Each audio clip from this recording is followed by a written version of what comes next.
Chapter 1: The Violinist in the Fog. It was in the autumn of 1091. During that period of our lives which I have often described as Holmes's most prodigiously industrious, that a singular cassette once musical, criminal, and psychological drew us from the relative calm of Baker Street into one of the strangest intrigues to ever darken London's theatrical world. The air had turned crisp yellow fog clung low over the streets like a damp shawl, and the gas lamps burned with a sickly glow. Holmes had spent the greater part of the day pacing the sitting room with his hands clasped behind his back, his dressing gown hanging loosely from his thin frame, and his sharp gray eyes fixed upon some problem invisible to me.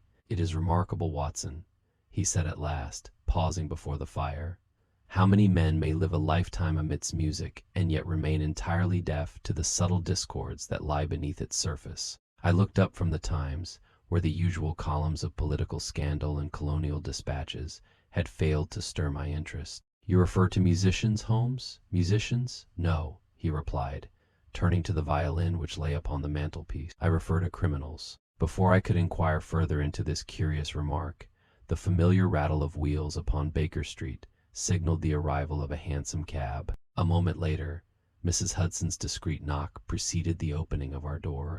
"A lady to see you, Mr. Holmes," she announced, her usually placid features touched with something like concern. "She seems most anxious, sir." "Show her in," Holmes said, with a quick glance at me. He reached for his bow and plucked an idle note across the violin's strings, as if to test both the instrument and the air. The lady who entered was wrapped in a long, dark cloak, a thick veil obscuring her face. She moved with a grace that was none the less burdened by visible agitation. Her gloved hands clenched a reticule, as though it were her last defense against the world. When she lifted her veil, I observed a face of delicate beauty, perhaps 30 years of age, but with eyes that had clearly known sleepless nights. "You are Mr. Sherlock Holmes?" she asked, her voice steady but edged with urgency. "I am he," Holmes answered with a slight bow. "And this is my friend and chronicler, Dr. Watson. Pray, sit. Mrs. Hudson, some tea, if you please." The lady seated herself but did not remove her gloves. "My name is Miss Lydia Carstairs," she began. "I come to you on a matter which the police, I fear, have already mishandled.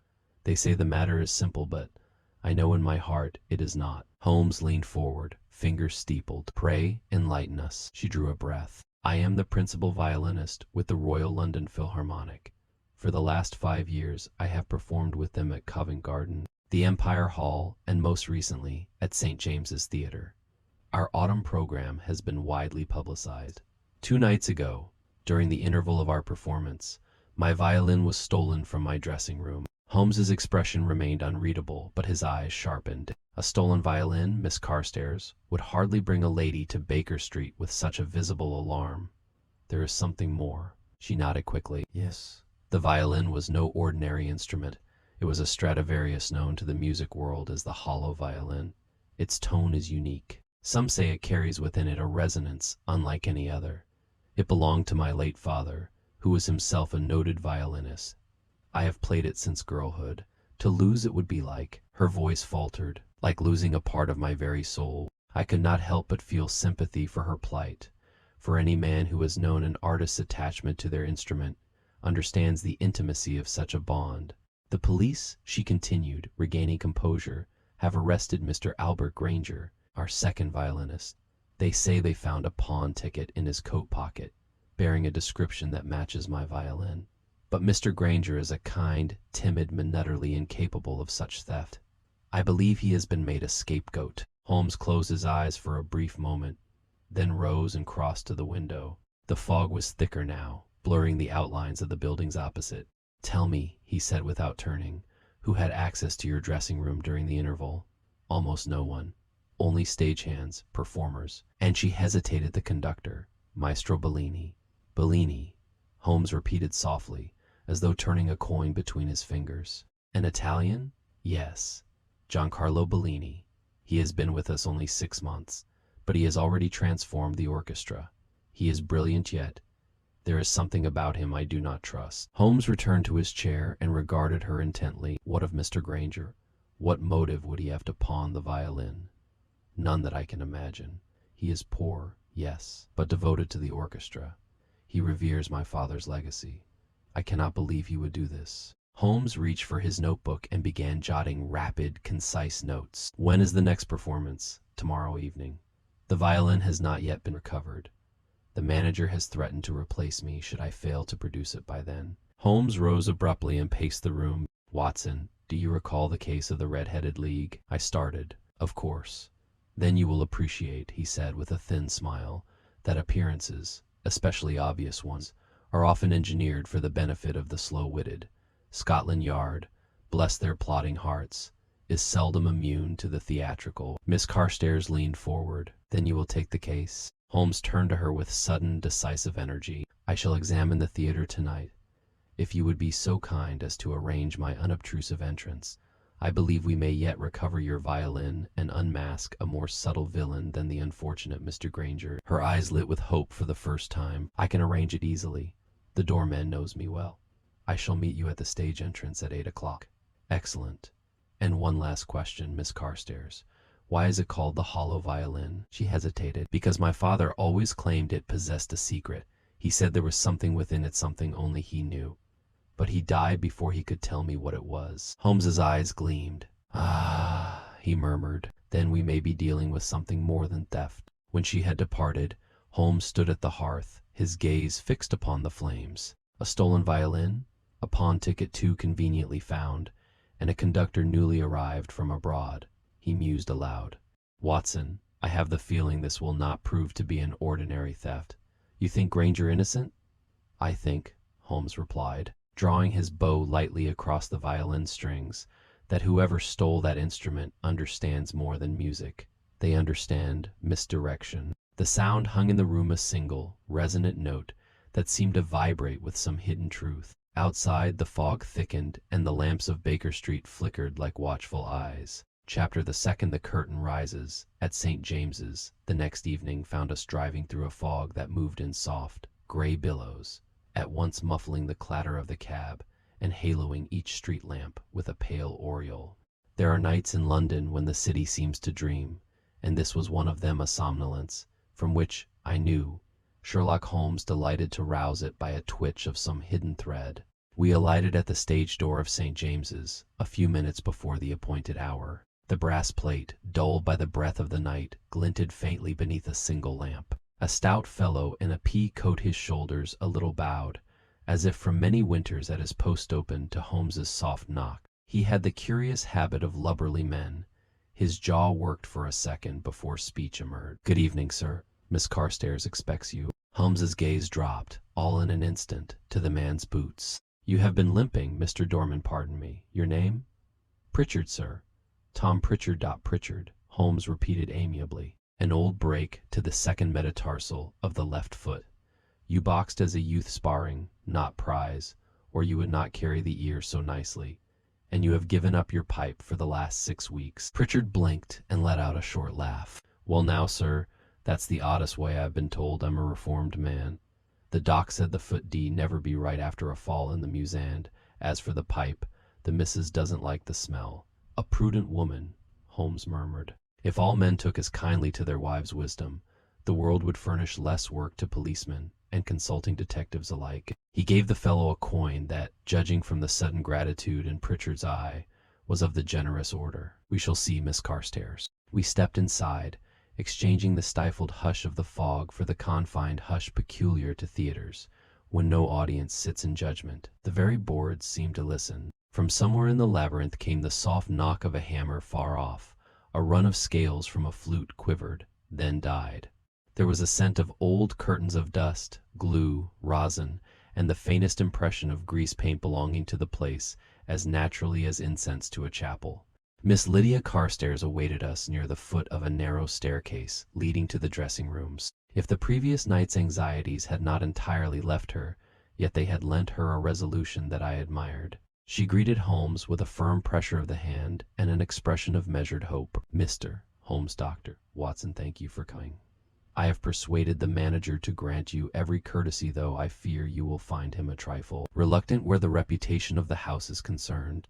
Managers are as jealous of their theaters as surgeons of their methods, said Holmes lightly. Let us go first to your dressing room, if you please. We ascended to a corridor where a threadbare carpet ran beneath a row of doors, each bearing the occupant's name in gilt. Miss Carstairs halted at one labeled modestly Miss L. Carstairs. She produced a small key and opened it. The room within was of the ordinary sort. A broad mirror surrounded by naked bulbs, a dressing table strewn with hairpins, a small pot of cold cream, and a limp bouquet that had seen a better day a chair. And, against the wall, a long leather case upon a trestle empty now, with its plush lining gaping like a wound. On a hook hung the pale silk of her concert gown. Everything was neat without the stiffness that suggests a hurried tidying to deceive an eye.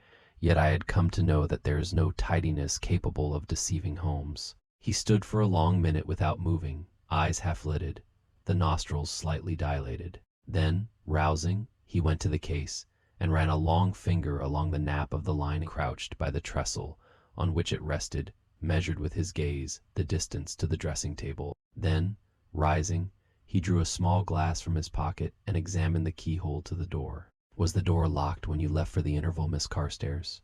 Yes, she replied. I always lock it. There are too many idle hands in a theater. And on your return? It was locked. The key was in my pocket here, upon a little chain. Holmes nodded and went to the window, the solitary sash that gave upon a shaft of blackness, in which one could just distinguish a fire escape ladder glistening with dampness. He raised the sash as far as it would go, a scant 12 inches, then lowered it and slipped the catch. A simple fastener, he murmured to me. From this side only. The window would not admit a cat. You perceive the flaking of paint, Watson? Fresh applied, I fancy, within the week. One may rely on paint to betray a recent finger. Holmes lit a spill from a candle upon the dressing table and held it near the sill. No shooting of the paint, he observed. No candle lamp has been set here to signal to a confederate. Miss Carstairs, pray to describe exactly the manner of your interval. She did so without hesitation, and with an exactness that spoke of a trained musician's sense of time. We concluded the first movement of the Mendelssohn Concerto at 25 minutes past 8. I left the stage, came straight up here, placed the violin in its case you see, and locked the room. I then went to Maestro Bellini's room for a brief consultation regarding the Schubert arrangement we were to perform after the interval. We spoke for no more than 5 minutes. I returned here at a few minutes to 9, found the door as I had left it, changed the bow, refreshed myself with a sip of water, and made for the wings at the call. I did not open the case then. I only discovered the loss upon the cue to begin. I opened the case and it was empty. The case, said Holmes, had been closed and relocked? Yes. She paled at the recollection. It was as if the violin had vanished into the air. Holmes looked once more at the case. He laid his palm upon the lid, as if feeling for its breath, then drew it open, and leaned close, so that his aquiline nose nearly touched the plush. He took up, delicately, a single pale filament from a corner, and held it out to me. Horsehair, I said. From a bow. Just so. But not Miss Carstairs's bow. He turned to her. You rehaired your bow recently? 3 days ago. In Soho, Mr. Ellison's. Then the stray hair we find here must either be a relic of some earlier Diane, likely in such a meticulous room, or it belongs to another bow entirely. He flicked the hair into an envelope. Watson, note the faint dusting upon the trestle where the case rests. I bent. There was, indeed, a minute crescent of pale powder so slight that the least breath would have carried it away. Rosin, I ventured. Rosin, certainly, Holmes replied. But do you observe that the crescent lies not beneath the latch end of the case, but beneath the tailpiece end? A curious place to find such a deposit, unless a rosin-dusted hand lifted pressed at that point for a purpose. He ran a finger along the trestle edge and sniffed it with as much attention as if it had been a rare vintage. There is also the faintest aromabenzoin and camphor. Many violinists use such preparations upon their instruments. Miss Carstairs does not. She shook her head. Never. My father forbade it. He said it clogs the pores of the wood. Then someone who is accustomed to such a polish has handled the case or its contents. Holmes's tone was not triumphant, it was reflective, as if adding a small piece to a puzzle whose larger borders he had already laid. He went next to the dressing table. On a small plate lay a thin wedge of paper, rolled tight as a quill. Holmes unrolled it with a tenderness that would have befitted a midwife. Only a remnant of adhesive paper to stop a rattling mirror, he remarked, yet he pocketed it. From beneath the table he recovered a minute flake of dark, glossy substance that, even to my untrained eye, had the peculiar richness of old varnish. From the belly of an instrument that has traveled, he observed. There is road dust in Italian, I should think, from a certain ochre tint. It would amuse me, Watson, to compare this under a lens with the varnish known to Cremona, but that pastime must wait. Miss Carstairs had watched his proceedings with a composure that would have seemed frigid, had not the tremor in her voice betrayed her agitation when she spoke. Mr. Holmes, if I might ask what of Mr. Granger? The police insist the matter is settled. They have a ticket. Holmes turned. We shall see the ticket. At this moment there came a knock, and the door opened to admit Inspector Lestrade of Scotland Yard, as thin and neat as a pin, his features composed into that look of professional rectitude which I had often observed to precede his most confident mistakes. He bowed with a politeness not without an edge. Evening, Mr. Holmes. Dr. Watson, Miss Carstairs. I had it from the manager that you were poking about. You'll excuse me if I say the Yard has very little interest in being poked about when the case is well plain. Holmes's smile was the driest. Plain, my dear Lestrade? Then you will not object to a trifling illumination. He held out his hand. Lestrade produced a folded slip which he opened with apparent relish. Pawn ticket from Petersham and Amp Bligg, Lambeth. 1 violin, Italian make, brown varnish, ebony fittings, mark and number Achem none. Taken in the afternoon prior to the theft. The number corresponds to the docket in their book, found in the coat of Mr. Albert Granger, 2nd violin. Now, if that doesn't put the bow to the string, I don't know what will. Holmes read the slip with grave attention. A most useful piece of paper, he murmured. It proves at least that Mr. Granger's tailor has not been over-solicitous with his pockets. Tell me, Lestrade, was the instrument presented at Petersham and Amp Bligg examined by an expert? They called in a fellow who tunes pianos for music hall. He said it was Italian and old, and the amount advanced, £20. Holmes's eyes flickered. A Stradivarius, if recognized, would command a trifle more, even from the most timorous pawnbroker, but then perhaps no one recognized it. Or perhaps, Lestrade returned, it wasn't a Stradivarius. Holmes gave me a glance which I could not read. Perhaps, he said, letting the word float like a feather that does not yet know where it will settle. Have you Mr. Granger in custody? Remanded. Lestrade replied crisply. We have statements. He's been hard up, had a quarrel witnessed over money with a certain stagehand 2 nights ago, and was seen loitering near this very corridor during the interval. Add to that the ticket, and I fancy the magistrate will not be lenient. Miss Carstairs' hands clenched. Mr. Granger is innocent. We shall see, miss, Lestrade returned, not unkindly. We shall see. Holmes folded the ticket and returned it. You will not object, Inspector, if I pay a visit to Petersham and Amp Bligg. Not if you keep your theories out of court, Lestrade retorted, but with a ghost of humor. He bowed again and withdrew. The moment the door closed, Miss Carstairs turned to Holmes with anxious eyes. Maestro Bellini would see you if you wish. He is in his room. I wish it very much, Holmes said. And afterward, I should like a word with the stagehand who quarreled with Mr. Granger. Doyle, she answered. Patrick Doyle. He pulls the flies and sets the drops. He is rough, but not wicked. We found Maestro Giancarlo Bellini seated at a small table in a room that bore the stamp of foreign fastidiousness. A vase of flowers new, not like the dying bouquet in Miss Carstairs' room, a stack of scores tied with a green ribbon, a faint, unfamiliar perfume that put me in mind of orange blossoms. Bellini rose with a flourish. He was a compact man of middle years, with a high forehead and eyes that burned with intense courtesy. Signor Holmes, he exclaimed, as if he had been expecting royalty. I have heard of you, of course. You will save my concert, yes? You will find the Stradivarius. London must not laugh at the Royal London Philharmonic. London, Holmes returned suavely, is too busy laughing at Parliament to give much attention to the Philharmonic. But I will do what I can. Bellini spread his hands. I tell the police, it is simple.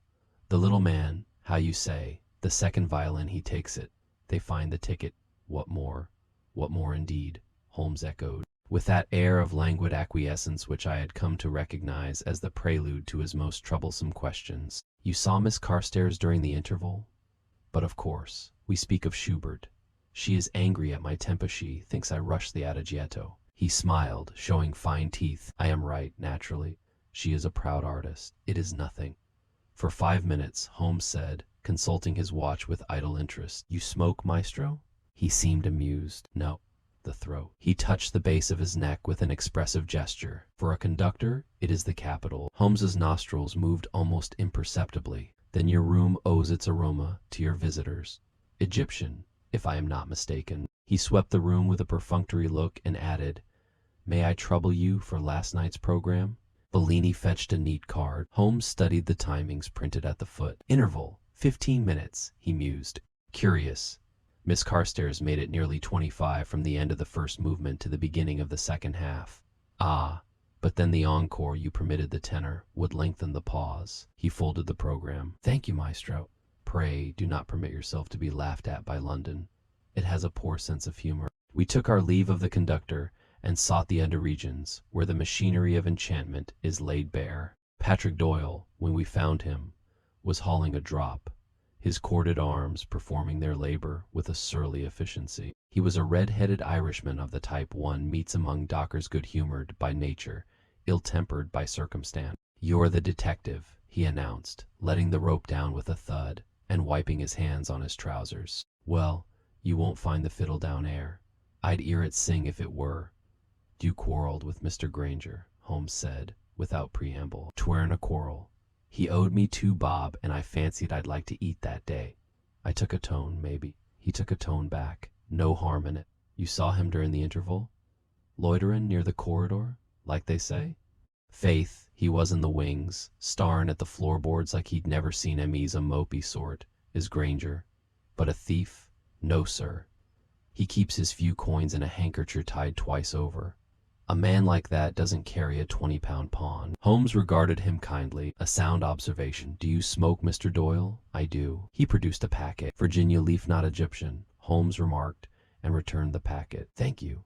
You have been helpful without knowing it." By this time the shadows backstage had deepened the theater's peculiar half-light where a single gas jet makes a universe seem to contract, until each face was an anchor of reality in a sea of painted darkness. Holmes and I returned to Miss Carstairs' room for a final survey. He paused at the threshold, listening. From the stage above came a few wandering notes from a piano, someone plucking at chords. The sound was curiously empty, as if the instrument itself, deprived of the violin's answering voice, had lost interest in its own tone. Holmes closed the door behind us and spoke very softly. "You are brave, Miss Carstairs.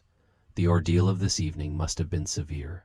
"I shall play a borrowed instrument tomorrow," she replied, and the firmness with which she said it made me ashamed of my earlier thought that her beauty was too fragile for the world's roughness. "It will not be the same, but the audience must not suffer for my misfortune." Holmes inclined his head. "You do your father credit. Before we leave, indulge me in one last trifle." He stooped and with a swift motion measured the interior of the case with a narrow tape from his pocket, the length from the scroll rest to the tail block, the breadth at the bouts, the depth of the padding. I could not refrain from asking, "Is the fit unusual, Holmes?" He smiled without mirth. "Nothing in this room is usual, my dear fellow, but the unusual often prefers to present itself as commonplace." His finger traced the faintest discoloration within the plush and ovoid shadow, no larger than one's palm, set where the belly of a violin would rest. For an instant his eyes sharpened with that cold fire I had more than once seen at the scent of a solution. Then it vanished, and he snapped the case shut. "Come, Watson. Miss Carstairs, we shall not intrude further upon your evening. Trust me that we are, at least, no worse off than we were an hour ago." When we reached the street, the fog had descended in earnest. It blurred the theater's granite facade into a shape as uncertain as a half-remembered dream. Holmes thrust his hands into his coat and set off at a brisk pace. I hurried alongside. "You have formed an opinion," I ventured. "I have formed several," he returned. "They are at present contradictory, which is an excellent sign. The truth most often stands at the point where contradictions meet. We have, on the one hand, a locked room, and, on the other, a pawn ticket too obliging by half. Add to this the conductor with a foreign perfume in his room, and no tobacco on his breath. An interval of elastic duration rosin, where rosin ought not to be varnish, not native to Miss Carstairs' habits, and a doorman with an honest limp. No single fact is remarkable. The sum of them is, and Mr. Granger is useful," Holmes said curtly, "to someone. Whether he is useful in his innocence or in his guilt is the question we must answer. Meanwhile, we shall call upon Petersham and Amp Blig when the morning is respectable. Before that, a small experiment appeals to me." He glanced up at the dim globe of a street lamp, where the fog made a hemisphere of light. "Tell me, Watson, if a violin is hollow, what does it contain?" "The same as every instrument of the kind air," I said, puzzled. "Yes," he said softly, "air, and sometimes a whisper." He would say no more. We walked on, the cab wheels hissing along Pall Mall like serpents in the mist. In my mind the empty case yawned again, the faint crescent of rosin glimmered like frost on a rail, and the scrap of varnish, with its buried road dust, lay upon Holmes's palm like a clue from another country. I confess I felt the old excitement that the beginning of a Holmes investigation never failed to stir the sense that all London was a chessboard, and that my friend, with his unmusical fingers, was about to coax a tune from its pieces that would make the city hold its breath. When we reached Baker Street, Holmes set his hat upon the mantel, and without removing his coat, took down his own violin. He tuned it rapidly, not to the modern high pitch which offends his ear, but to that lower, purer standard. He favored Dan drew the bow across the strings in a slow arpeggio. The room filled with sound as with light. "Listen," he said. "There are overtones, Watson, that tell the tale of wood and weather. There are others that tell the tale of men." He stopped, plucked the open G, then tapped the belly of the instrument with a knuckle and held it near his ear, as one might listen for the sea in a shell. A faint, elusive resonance seemed to hover on the edge of hearing. Holmes smiled not with pleasure, but with that grim satisfaction that comes to a hunter upon finding the faintest spoor. "We shall visit Lambeth at 9, he said, lowering the violin, "and after the tiff London will oblige us with a little more fog scent. James's again." "Again? The stage," he replied, "has a way of revealing its secrets after midnight." He threw himself at last into his armchair and laced his fingers, staring into the fire with a gaze which I now know concealed the working of his astonishing brain. I watched him in silence. Presently he reached out with the poker and stirred the coals, so that a small flame leaped up, turning the room a deeper gold. "When you write this, Watson," he said, without looking at me, "do not forget the rosin's crescent, the varnish flake, and the Egyptian aroma in the room of a man who does not smoke." "I could hardly forget them," I returned. "They were the very things I had set in my memory." "Then add one more thing to them," he said. "And what is that?" He sat back and smiled into the flames. "The fact that the case fits a violin which is not Miss Carstairs' own." I started. "Holmes!" But he held up a hand. "Not a word. I prefer for the moment that even your honest mind should not have to carry that burden. Tomorrow, Watson. Tonight let us allow the city to dream." And with that he closed his eyes. The violin lay upon the table, quiet as a sleeping bird. Outside, the fog pressed its face against our windows, and London, obedient to Holmes's wish, went on dreaming. Chapter the third. A pawnshop in Lambeth morning broke damp and grey, with a fine drizzle that filmed the windows of Baker Street and lent the gas lamps a jaundiced hue. Holmes was already dressed. When I emerged from my room he stood by the hearth, tall and spare in his dark frock coat, his hat and cane ready, a faint impatience about his manner that told me his mind had been at work since before dawn. "You are late, Watson," he remarked, though I was, in point of fact, 5 minutes earlier than our usual breakfast hour. "The world will not wait upon our coffee this morning. Petersham and Amp Blig opens at 9, and pawnbrokers, unlike poets, are men of punctual habits." Mrs. Hudson had scarcely placed the bacon on the table before Holmes had taken up a crust of toast and announced, "We go to Lambeth." 10 minutes later, we were in a hansom cab heading southward through streets shining with rain. Holmes sat silent, his long fingers drumming lightly on his knee. I had long since learned that such moments were best left undisturbed. The wheels of his intellect turned with greater speed in silence than under questioning. The fog of the previous night had lifted somewhat, but a damp mist still clung to the city, blurring the outlines of the river as we crossed Westminster Bridge. Barges loomed like spectres in the shifting vapor. Lambeth, in those days, had not yet been fully swallowed by the city's respectable sprawl. It was a district of small workshops, costermongers' carts, cheap lodging-houses, and the melancholy shops of pawnbrokers, whose 3 brass balls gleamed like beacons for the desperate. Petersham and Amp Blig stood in a narrow street off Kennington Road, its windows crowded with violins, watches, candlesticks, and tarnished jewelry. A bell tinkled as we entered.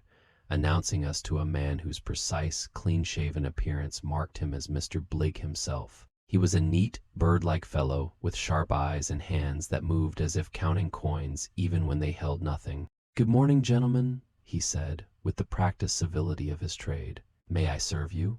Holmes handed him the pawn ticket Lestrade had shown us the night before. "I would like to examine the instrument associated with this ticket." Bligg glanced at it and nodded briskly. "Ah, yes, the violin, taken in 3 days ago. Italian make, though I wouldn't swear to the name. Our expert thought it might be an early copy." He disappeared through a curtain into the back room and returned presently with a violin wrapped in brown paper. Holmes took the parcel with almost reverential care, unwrapping it slowly. The instrument that emerged was a handsome piece, with a rich brown varnish and delicately curved bouts. Even to my unpracticed eye, it had a dignity that spoke of fine workmanship. Holmes turned it over in his hands, tapped the belly lightly, peered into the F-holes, and examined the scroll through his lens. Then, with a faint tightening of the lips, he produced a small caliper from his pocket and began measuring with swift, silent precision. Bligg watched him with growing curiosity. "You seem to know your violins, sir." "I know when they are not what they pretend to be," Holmes replied shortly. "This is not a Stradivarius." "Indeed?" said Bligg, surprised, but not affronted. "Our man said it was Italian old, but he couldn't name it." "It is a copy," Holmes said, tapping the scroll. "German, late 19th century. A good imitation, but too uniform in the varnish, too broad in the bouts. And note this, Watson, the label inside is printed, not handwritten. Stradivari never printed a label of this type." He handed the violin back to Bligg. "Who pawned it?" Bligg consulted a ledger. "A man of about 30, small, slight, fair-haired. He gave his name as Albert Granger." Holmes's eyebrows lifted a fraction. "Did he seem nervous?" "Quite the contrary," said Bligg. "He was businesslike. Said he'd inherited the violin, didn't play himself, and needed money. £20 was all we could advance without authentication." "And he returned afterward?" "No." Holmes closed the caliper and slipped it back into his pocket. "Mr. Bligg, I may wish to examine this instrument again. Do not, I beg you, part with it without notifying either myself at Baker Street or Inspector Lestrade of Scotland Yard." Bligg inclined his head. "We keep pledged items for 6 months, sir. It won't walk off." Holmes gave him a thin smile. "On the contrary, I rather think this violin has walked before." We stepped back out into the misty street. Holmes set off at a brisk pace, his coat flapping behind him like the wings of some dark bird. "Well, Watson," he said, "we may strike Mr. Stradivarius from the pawnshop's inventory. Do you believe it is a deliberate substitution?" "I believe," Holmes said, "that someone desired the world to believe Mr. Granger had pawned Miss Carstairs' violin, and to that end they selected a plausible but fraudulent instrument and took care to leave the ticket where it would be found." "But surely Granger himself," Granger, Holmes interrupted, "is poor, timid, and honest by all accounts. I have seen men of that stripe framed with far cruder tools. Consider, the pawn was made before the theft, 3 days ago. The violin was taken 2 nights ago. The ticket, then, could not have been placed in Granger's coat by himself after the theft unless he is both a thief and a fool, and he is neither." We walked in silence for a few paces, the damp seeping through my boots. "Holmes," I said, "this suggests premeditation." Indeed, and not of the casual sort. The thief had access to a violin sufficiently similar in appearance to the Stradivarius to deceive the casual. I had the leisure to pawn it beforehand, and either had the opportunity to place the ticket in Granger's coat or to make sure it would be found there. Such precision is not the hallmark of a stagehand's desperate theft. It is the touch of someone who plans as one composes theme, variation, and counterpoint. Holmes hailed a cab. "Back to Baker Street, Watson. There are 2 small experiments I wish to perform, and then we shall pay another visit to St. James's by a less conventional entrance." The ride back was swift. Once in our sitting room, Holmes cleared the table and set down the violin we had brought from Petersham and Aunt Bligg. He drew from a drawer a tuning fork, a set of fine measuring instruments, and a small bottle of powder. "I wish," he said, "to examine this impostor's voice." He struck the tuning fork and held it against the bridge, then he drew the bow across the strings. The sound that filled the room was mellow, pleasant, but lacking, even to my ear, the strange penetrating resonance Miss Carstairs' playing had often evoked when I had heard her at the Queen's Hall. Holmes frowned. "Exactly so. he murmured. A competent copy, but it sings without the hidden note. He then sprinkled a trace of the powdersome fine dust of his own preparation along the seams of the instrument and tapped the belly again. A faint line appeared where air leaked through an almost imperceptible crack. Do you see, Watson? This violin has been opened recently. Someone removed the belly and replaced it. That suggests the imposter instrument may have been prepared for its role. I was struck by the implication. Then the theft may not have been for the violin itself, but for something within it? Holmes's eyes gleamed. Just so. Miss Carstairs said her father claimed the hollow violin contained a secret. What if the thief believed that secret was still there? He set down the violin carefully and turned to me with sudden energy. Come, Watson. Tonight we shall pay St. James a midnight visit. I have a notion that the theater holds more than painted scenery. And what of Lestrade? Lestrade, Holmes said dryly, will be following the pawn ticket like a hound after a false scent. Let him run. We shall hunt elsewhere. That night, as the fog once again gathered over London, Holmes donned a dark Inverness cape and pulled his deerstalker low. He handed me a lantern, shuttered to a thin beam, and a stout walking stick. We shall not be admitted by the stage door tonight, he said. Pritchard locks up at 11. But theaters, Watson, are like old houses full of forgotten entrances. It was near midnight when we approached the rear of St. James's, our steps muffled by the damp cobbles. Holmes led me through a narrow alleyway where the walls leaned so close they nearly met overhead. At its end, half hidden by ivy, was a small iron gate. This, he whispered, producing a slender pick from his sleeve, was once the coal chute for the old furnace rooms. A theatrical mouse hole. In less than a minute the gate yielded to his deft touch, and we descended a short flight of steps into darkness. The air was cold and smelled of coal dust and damp stone. We moved quietly, our lantern's beam a pale line in the blackness. Somewhere above us, a board creaked. Holmes froze, listening. Then, with the lightest gesture, he indicated a narrow passage. We followed it until it emerged behind the orchestra pit. Through a crack in the curtains we could see the empty stage, lit only by a single ghost light, a lone lamp left burning, as superstition dictates, to keep the theater spirits company. Holmes crouched low, his keen eyes sweeping the shadows. Watson, he breathed, observe. On the far side of the stage, a figure moved, a slim man with a lantern of his own. He wore a long coat and moved with practiced familiarity, not the furtive awkwardness of a burglar. He crossed to the wings, knelt by something on the floor, and began to work with swift hand. Holmes leaned closer to the crack, his face lit faintly by the lantern's glow. Not a stagehand, he murmured. Note the gloves, and the lack of hesitation. The figure straightened, holding something in his hand that caught the light, a small, curved object, perhaps a piece of wood. He slipped it into his pocket, extinguished his lantern, and melted into the shadows. Holmes exhaled softly. The theater has visitors at midnight, Watson, and we have found our first phantom. Chapter the 4th. The first suspect. It was 1:15 when we finally withdrew from our hidden vantage beneath the stage of St. James's Theatre.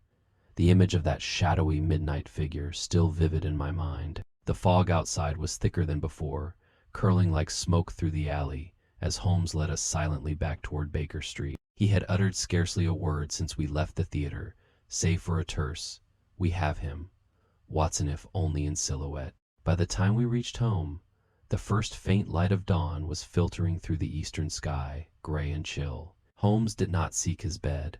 Instead, he threw off his Inverness, lit the fire, and began pacing the sitting-room floor with that quick, elastic stride that was his surest sign of mental animation. "There," he said suddenly, stopping short before the hearth. "Do you recall the man's carriage, Watson?"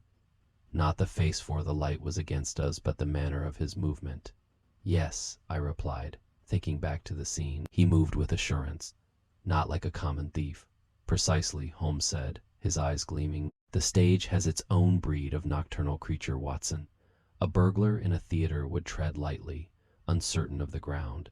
But this man, whoever he was, knew where the stage boards creaked, where the curtain ropes hung, where the ghost light cast its pool. He belonged there." "You suspect a member of the company?" "I exclude outsiders," Holmes returned. "Consider. The violin was taken from a locked room to which only company members or staff had access. The window has no entrance. The pawn ticket was prepared days beforehand. The imposter violin was introduced deliberately. We have an intruder who moves like a native on the stage. Who then remains? Musicians, conductor, stagehands, theater management. He stopped again, striking a match to relight his pipe. The bluish smoke curled upward, mingling with the fog pressing against the window panes. The conductor, he murmured. Bellini? I said, startled. Bellini, Holmes repeated, savoring the name. A man newly arrived, of reputed genius, whose room smells of Egyptian tobacco, though he swears he does not smoke.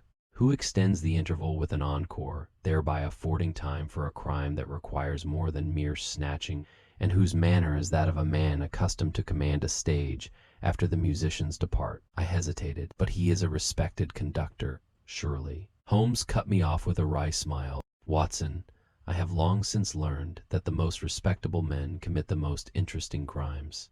It is only the dull-witted burglar who resorts to the jemmy and the rope.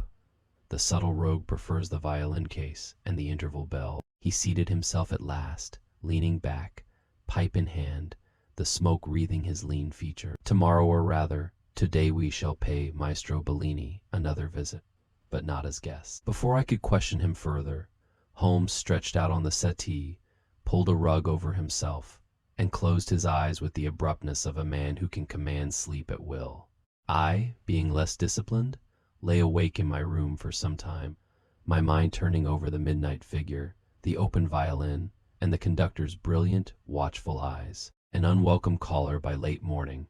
Holmes was again in motion, as alert as if he had slept the night through. The rain had ceased, leaving the streets washed clean, though a pall of mist still hung low. We had just finished a hasty breakfast when the bell rang, followed by Mrs. Hudson's voice. "Inspector Lestrade to see you, sir." Lestrade entered briskly, gloved and buttoned to the throat, a certain air of smugness about him that I had come to associate with premature conclusions. "Well, Mr. Holmes," he began, rubbing his hands together, "I fancy the Yard won't be needing your services much longer. We've got our man as good as signed and sealed." Holmes said mildly, "Which man?" "Granger, of course. We had him up this morning. He's as nervous as a rabbit, can't give a clear account of his doings during the interval. And this is the beauty of each one of the stagehands swears he saw him near Miss Carstairs' dressing-room door at the precise time she was consulting with Bellini." Holmes raised his brows, but did not speak. "Add to that," Lestrade went on, "the pawn ticket in his coat, the violin in Lambeth, and a quarrel over money. It fits together nicely, eh?" "Admirably," Holmes said. "As neatly as a puzzle constructed by a child for children." Lestrade's satisfaction faltered. "You mean to say you found something?" Holmes blew a smoke ring toward the ceiling. "Nothing of consequence. Merely a midnight visitor in the theater, a German violin with a hollow belly, a conductor who lies about his tobacco, and an interval 25 minutes long. Trifles, Lestrade, mere trifles." The inspector eyed him warily. "You're up to something." "I generally am," Holmes replied. "Tell me, does Mr. Granger deny pawning the violin?" "Vehemently. Claims never to have seen the ticket before." "And does he offer an alibi?" "He says he spent the interval near the wings, collecting himself before the second half.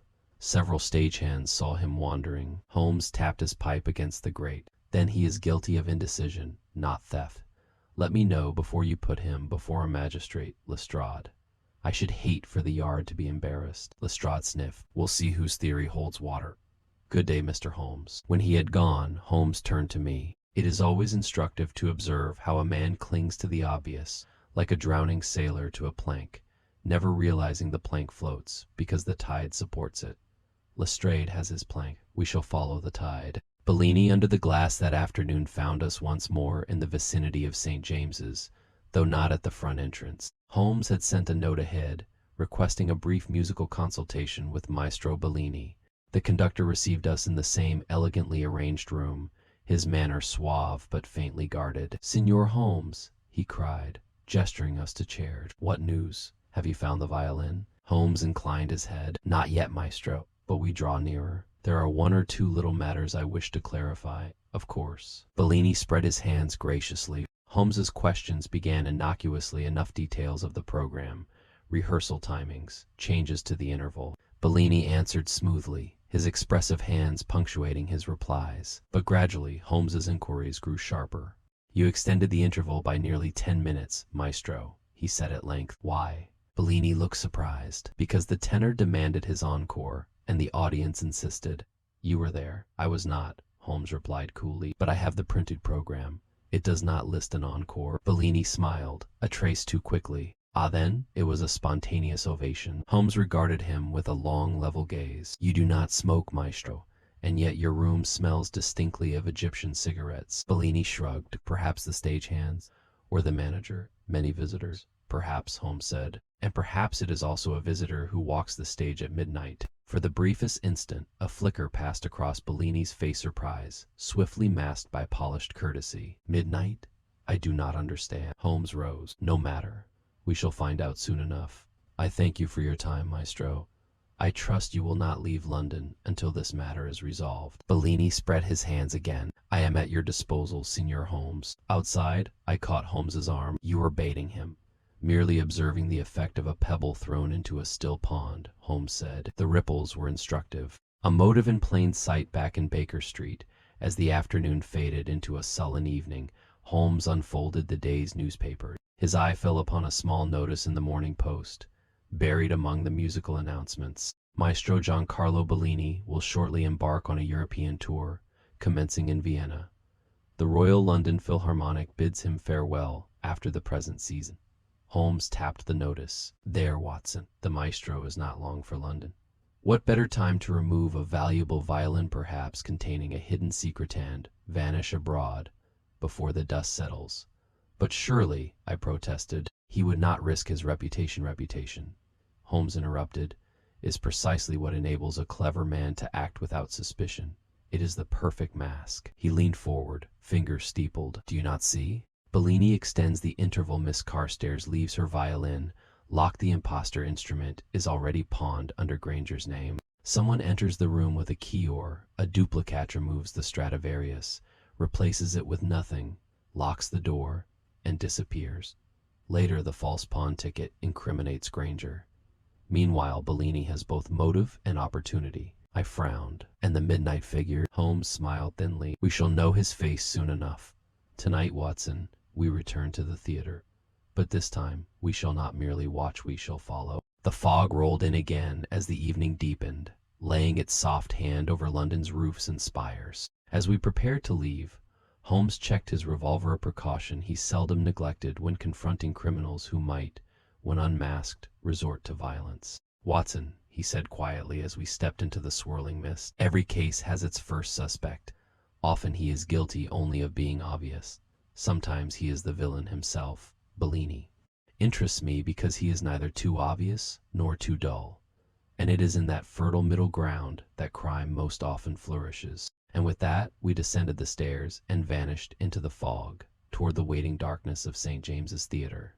Chapter 5. The hidden clue. The fog lay thick upon London that night, a dense, yellow-gray blanket through which the gas lamps burned like tired eyes. Holmes and I took a cab to St. James's Theatre shortly before midnight, alighting in the same narrow alley behind the building as on the previous evening. The theatre loomed ahead like a great sleeping beast, its stone facade dark, its windows blind. Holmes moved with quiet precision, his lantern shuttered, his revolver secure in his pocket. Watson, he murmured as we approached the ivy-covered gate, tonight is not a night for chance. If our midnight visitor returns, we must not merely observe, we must understand. Do you think he will come again? Without doubt, Holmes replied softly. The act we witnessed last night was not the end of something but its middle. He came to fetch, not to flee. And where there is fetching, there is usually something left behind. Within moments, we were once again beneath the stage, the Coley Chute gate closing silently behind us. The air was cold and still, the darkness so complete that even my companion's outline blurred into shadow. We crept forward until we reached the narrow slit between curtain and stage where we had spied the figure before. Holmes motioned for me to extinguish the lantern entirely. We waited. Minutes stretched. Somewhere in the distance, a clock struck 12. Then, faint and deliberate, came the sound of a latch being lifted. Light appeared in the far wings, thin, wavering, as if screened by gloved fingers. The figure entered again. This time Holmes shifted soundlessly, moving like a wraith along the underside of the stage. I followed, as quietly as my less practiced feet allowed. We came to a spot directly beneath where the intruder knelt. Through the gap between floorboards, I saw the man set down his lantern and draw from his coat a small, narrow tool knot. Unlike a violin soundpost setter, he worked quickly at a panel on the stage floor. Holmes leaned close to my ear and whispered, almost imperceptibly, "Observe the right hand." I focused on the hand holding the tool. It was deft, graceful like that of a musician. The fingers were long and assured, moving with the precision of someone accustomed to fine work, not the clumsy grip of a stagehand. After a few moments, the man lifted the panel. I heard the faint scrape of wood on wood. He reached inside, extracted something small, wrapped in cloth and slipped it into his coat. Then he closed the panel, rose, and melted once more into the darkness. Holmes was already on his knees, prying up the same panel before the footsteps had faded. "Quickly, Watson," he murmured. "Gimme light." I unshuttered the lantern, casting a narrow beam into the cavity. It was shallow, little more than a box cut into the underside of the stage. At its bottom, a smear of pale dust caught Holmes's eye. He bent close, touched it, and sniffed. "Rosin," he whispered, "and varnish. This is where the violin rested briefly." I stared. "You mean he hid it here? Where else?" Holmes said, his eyes alight. "To carry a Stradivarius out of the theater immediately after the theft would have been madness. Every exit was watched. But to remove it from the dressing room, conceal it beneath the stage, and return it later, that is the work of an artist." He reached further in and drew out a small splinter of wood, curved and delicate, like a fragment from the lining of an instrument. "The violin was here, Watson. Perhaps not for long, but long enough to leave its trace." He examined the edges of the cavity with his lens, his sharp eyes missing nothing. Then, abruptly, he froze. "Watson, look here." Where the panel met the stage frame was a smear of something faintly luminous under the lantern light, pale, almost oily, like chalk mixed with resin. Holmes touched it gently and smiled thinly. "Stage chalk," he said, "used by conductors and performers to mark positions. Miss Carstairs told us she does not use it, but Maestro Bellini, I observed it upon his cuffs yesterday." "You believe Bellini himself came here?" Holmes's eyes glittered. "I believe the hand we saw tonight was not that of a rough laborer. It was the hand of a man trained to finesse, not force.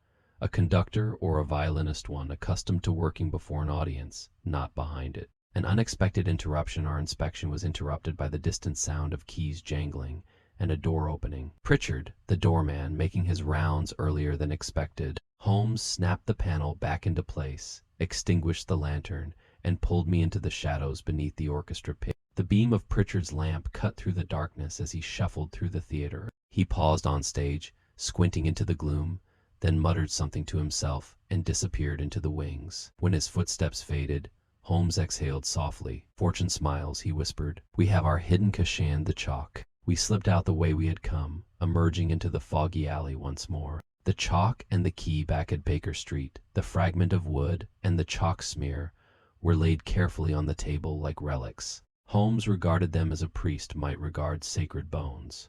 "Watson," he said, "the puzzle begins to resolve itself." "How so?" "Consider." The pawn ticket was planted in Granger's coat to misdirect suspicion. The violin was removed during the interval, hidden beneath the stage, and collected later. The imposter instrument was already pawned under Granger's name before the crime. Whoever planned this intended to remove not merely the violin, but whatever was inside it, hence the hollow. He picked up the chalk fragment. "Bellini uses chalk. Granger does not. Lydia Carstairs does not. A stagehand might, but the hand I saw tonight was no stagehand." I was about to speak when Mrs. Hudson entered with a telegram on a salver. Holmes opened it and read aloud. "Found something in the violin room. Stop. Come at once. Stop. Lydia Carstairs." Holmes was on his feet in an instant. "Watson, bring your coat." The plot thickened. Miss Carstairs' discovery. St. James's Theatre was dimly lit when we arrived. The lamps turned low in preparation for the day's rehearsal. Miss Carstairs met us in her dressing room, her face pale but resolute. "Mr. Holmes," she said, "I was cleaning my bowl box this morning when I noticed something wedged beneath the velvet lining." She produced a thin, ornate keyhole, finely made, its bow engraved with curling Italian script. Holmes took it reverently, holding it up to the light. "Not a door key," he murmured, "too delicate. But perhaps, Watson, observe the length and bit made for a case, or an inner compartment." Miss Carstairs nodded nervously. "My father always said the violin held a secret. Could this be part of it?" "Without question," Holmes said. "This key belonged to the violin. A secret compartment, perhaps, which would explain why someone opened the imposter violin. We found evidence of it yesterday. They were searching for something. not merely stealing. Miss Carstairs shuddered. But why wait until after the theft to search? Why not open it here? Holmes smiled grimly. Because opening a Stradivarius is no quick matter, and because I suspect the imposter violin had already been opened not to find something, but to create a duplicate hiding place. Imagine, Watson, the real hollow violin holds a secret. A conspirator builds a double, pawns it under Granger's name, and steals the original to retrieve its contents at leisure. All while the police chase a pawn ticket. Holmes alone as evening fell. Holmes grew uncharacteristically quiet. He examined the key several times under his lens, tested it against locks from his collection, and even produced a battered violin from his cupboard to experiment with potential hidden compartments. He tapped the belly, measured the bouts, and murmured to himself in Italian phrases that he had picked up during his studies of Cremonese luthiers. Finally, he set the key down and turned to me with a peculiar light in his eyes. "Watson," he said, "we are no longer dealing with a simple theft. We are dealing with a treasure hidden in sound." I frowned. "I don't follow." He rose, his energy renewed. "Tomorrow night, I shall set a trap. But tonight, I must work alone. There is something in Bellini's timing that does not fit. The interval was extended deliberately, but the recovery of the violin happened later, at midnight. Why the delay? That is the crux, Watson. That is where the hidden clue lies." He took up his violin and began to play softly, a low, thoughtful melody that filled the room with an almost haunting stillness. I knew better than to interrupt him when he played in that way. It meant his mind was turning over some intricate piece of reasoning that only music could unlock. As the fog thickened once more outside, Holmes's bow moved slowly across the strings, drawing out notes that seemed to echo the very mystery we were unraveling, hollow, resonant. Chapter 50. A shadow in the wings the following day dawned damp and unsettled, as if London itself sensed the gathering storm. The mist hung low over the city, veiling rooftops and blurring the outlines of hansom cabs as they rattled through the streets. Holmes was uncharacteristically still that morning. He sat at the window with his long legs crossed, pipe in hand, staring out at Baker Street as though it were a chessboard upon which invisible pieces were moving. The small ornate key lay upon the mantelpiece, glinting faintly in the weak light. Several sheets of Holmes's precise, almost mechanical handwriting were scattered on the table, measurements, calculations, sketches of violins, notes in Italian. It was clear he had spent much of the night at his work. I had scarcely finished breakfast when he spoke without turning his head. "Watson, tonight we set the hook, but this afternoon the fish will bite." I lowered my paper. "You have something planned." Holmes's mouth curved in that thin smile I had come to recognize as the herald of some intricate maneuver. "My dear fellow, the thief believes himself in possession of time. He imagines the violin safely retrieved from its hiding place. But he has miscalculated. He does not yet know that his chalk betrayed him, nor that the key has been found. If he believes the treasure is still within reach, he must act again. And if he does not—" Holmes's eyes flashed briefly. "Then I shall give him a reason to." Rehearsal at St. James's that afternoon. We attended the orchestra's rehearsal at St. James's Theatre, ostensibly as Holmes's observers at the invitation of Lydia Carstairs. The rehearsal hall hummed with energy, musicians unpacking instruments, tuning strings, the sharp sound of oboes testing pitch, the hum of strings settling into tune. It was a world alive with ordered chaos. Lydia greeted us with quiet resolve. She carried her second violin, not the Stradivarius, of course, but a competent replacement. "I shall play this for tomorrow's concert," she said, "though it feels like speaking with someone else's voice." Holmes inclined his head gravely. "It will do for now. Tell me, does Maestro Bellini know the key has been found?" She shook her head. "I have told no one but you." "Good," Holmes murmured. "Then let us keep it so. Tonight, Miss Carstairs, I will require your cooperation in a small stratagem." She looked at him steadily. "Whatever is needed." At that moment, Maestro Bellini swept into the hall like a gust of southern wind, his dark coat flaring, his baton already in hand. He was all energy and charm, greeting the players with expansive Italian flourishes. Yet when his eyes fell upon Holmes, a flicker of something less cordial passed across his face. It was gone in an instant, replaced by a dazzling smile. "Signor Holmes," he exclaimed, "have you come to enjoy our humble rehearsal? Benny, you shall hear music as it was meant to be." Holmes bowed slightly. "I am honored, Maestro. I have long admired the precision of your timing." Bellini's eyes narrowed just perceptibly. Then he tapped his baton sharply. Andiamo! From the beginning, the rehearsal began. Bellini conducted with a fierce intensity, shaping each phrase with his whole body. I, having limited musical knowledge, found myself watching him more than the players. There was a controlled ferocity in his gestures, a man utterly at home on that podium. Holmes, however, was not watching Bellini's face. His gaze swept the periphery of the stage, the wings, the rafters, observing, as always, the places others ignored. After nearly an hour, as the orchestra finished a rousing finale, Holmes leaned toward me and murmured, "Watson, do you perceive anything unusual?"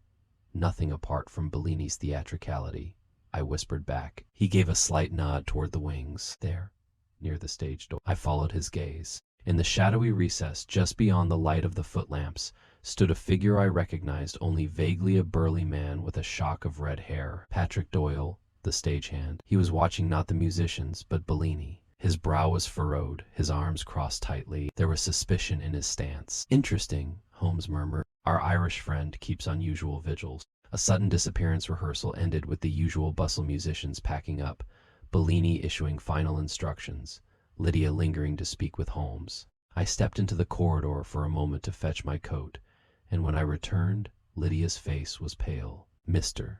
Holmes," she said, "my music folder, it's gone." Her words sent a ripple through the nearby musicians. Holmes's eyes sharpened. "When did you last see it?" "Just before the final piece," she said breathlessly. I placed it on the chair beside my case.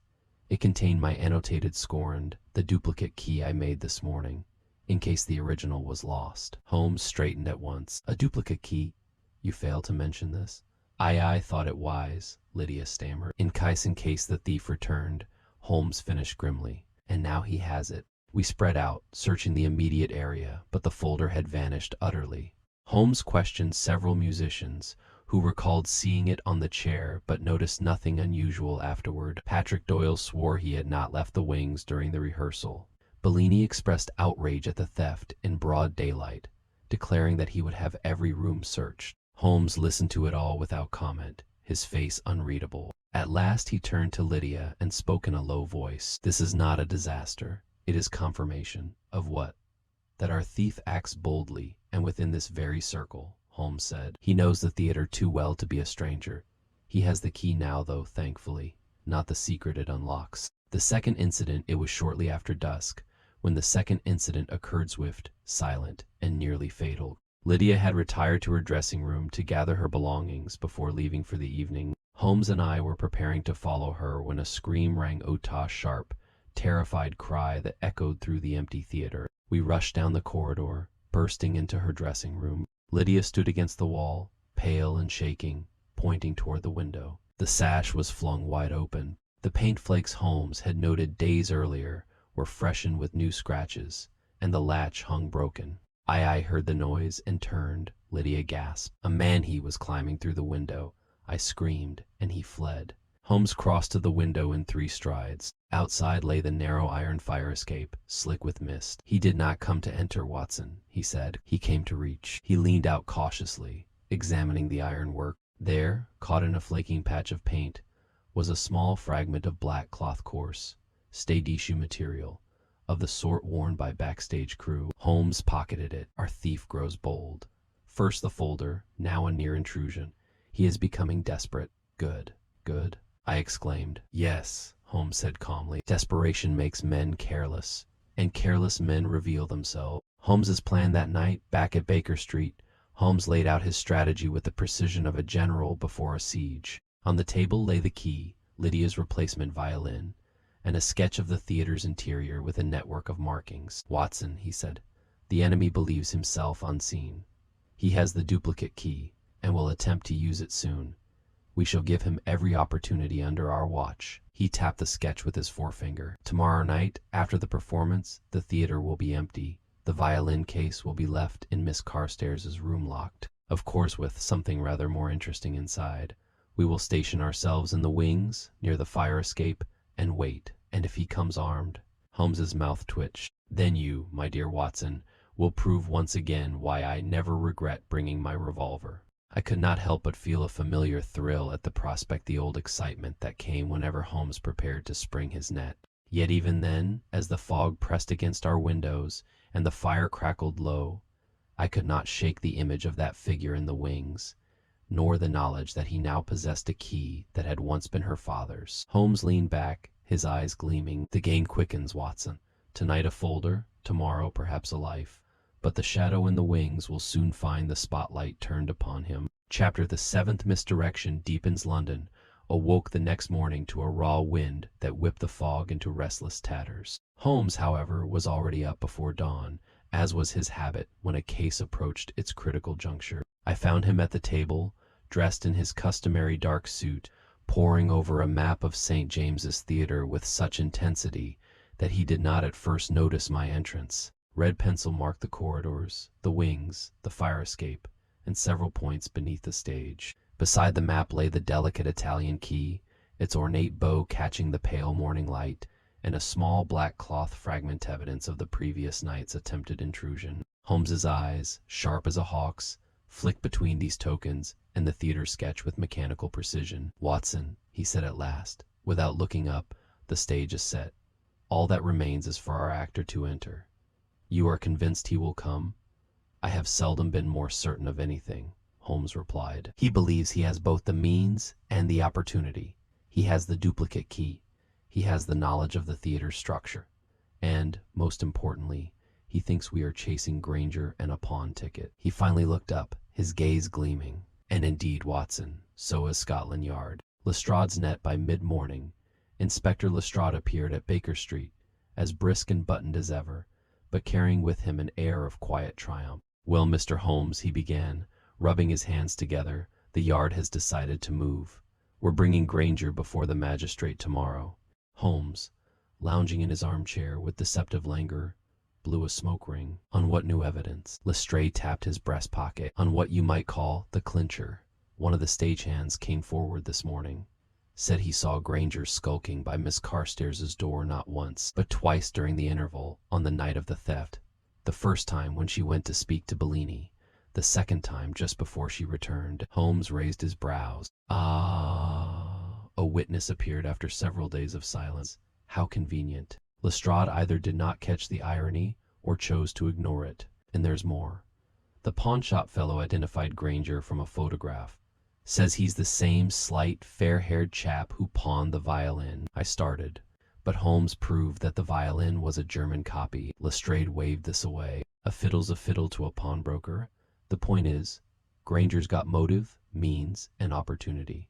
And unless you can conjure a ghost from under the stage, Mr. Holmes, the law's about to close its fist." Holmes tapped his pipe against the grate. "A ghost, Lestrade, is exactly what I intend to conjure. But I should hate to deprive you of your satisfaction. By all means pursue Granger." The inspector narrowed his eyes. "You're up to something." "I usually am," Holmes replied dryly. "Would you care to attend the performance at St. James's tonight?" Lestrade hesitated. "Performance? What's that got to do with it?" "Everything," Holmes murmured, rising to his feet. "Everything." The maestro's curtain call that evening. St. James's Theatre was abuzz. The fog had thinned, but the wind had risen, rattling the theater's shutters and moaning through the narrow lanes like some restless spirit. Inside, the chandeliers blazed the seats filled with London's musical patrons in their evening finery. The Royal London Philharmonic had drawn a considerable audience for this performance there last under Maestro Bellini's baton before his departure for Vienna.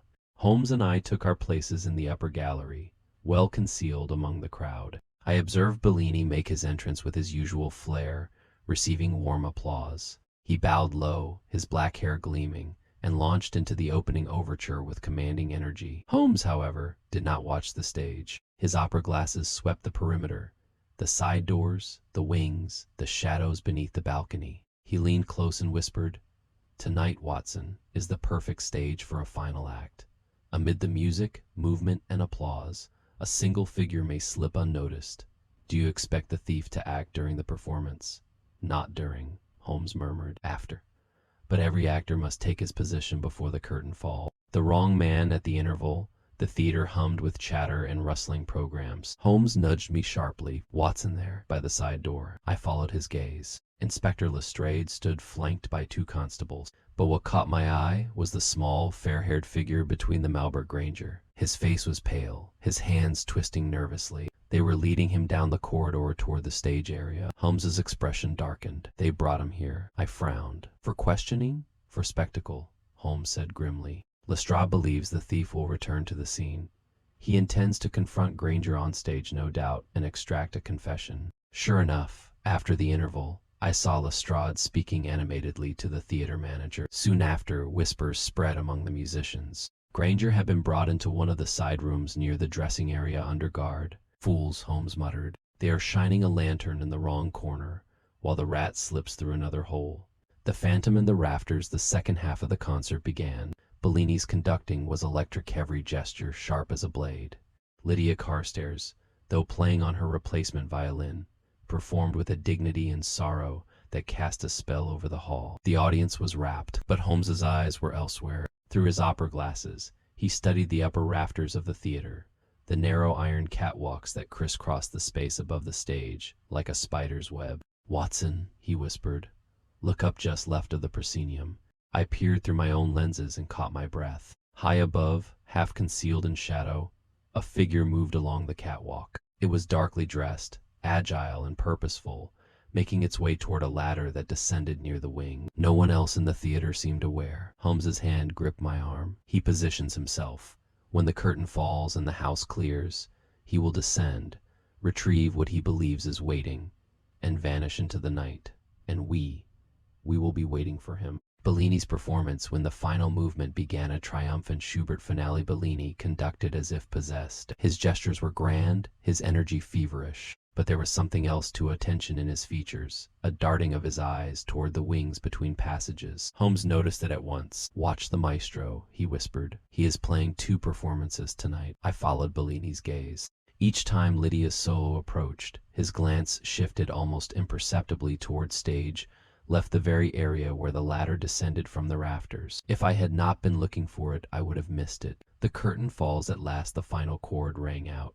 The audience erupted into applause, calling Bellini to the stage again and again. Lydia was presented with flowers, Bellini bowed theatrically, and the orchestra dispersed to their backstage rooms. Holmes and I slipped away from the gallery, moving quickly down the stairwells toward the wings. The theater emptied gradually. Lestrade and his men, oblivious to the figure above, remained stationed near the dressing rooms, watching Granger with hawk-like suspicion. Holmes led me into a narrow service passage beneath the ladder we had seen from above. "Watson," he whispered, "when he comes down, block the lower rung.